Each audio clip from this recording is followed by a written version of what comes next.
నా పేరు శ్రీకాంత్. మా అమ్మకు బాగలేదని చెప్పేసి నీరసంగా ఉందని చెప్పేసి ఫస్ట్ మేము ఒంగోలు హాస్పిటల్కి వెళ్ళేసాము. అక్కడ వాళ్ళు ఎంఆర్ఐ స్కాన్ చేశారు. ఎంఆర్ఐ స్కాన్ చేసి కొంచెం పెద్ద ట్యూమర్ ఉంది, వెంటనే సర్జరీ చేయాలని చెప్పారు. సో మాకు రంజిత్ సార్ తెలుసు, ఇక్కడ అపోలో నానాకరంగూడ నుంచి.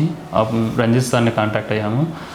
రంజిత్ సార్ చెప్పారు, మనకి శ్రీకాంత్ సార్ ఉన్నారు, వెరీ టాలెంటెడ్ పర్సన్. మా అమ్మ బాగా భయంగా ఉంది, వెంటనే ఇంకా శ్రీకాంత్ సార్ దగ్గరికి తీసుకుని వచ్చేసాము. శ్రీకాంత్ సార్ బాగా ధైర్యం చెప్పి మేము ఉన్నామని చెప్పేసి ట్రీట్మెంట్ వెంటనే అడ్మిట్ చేసుకొని ట్రీట్మెంట్ చేశారు. So everything went good. ఇప్పుడు 3 months అయింది. She is happy. So we are thank you to Apollo Nanakramguda and Srikanth Reddy sir. Coming to the hospital facilities, బాగా కొత్తగా ఉంది. రూమ్స్ అన్నీ క్లీన్గా, రూమ్స్ కానీ, operation theatres, staff, everything is good. So we are thank you to Apollo financial district.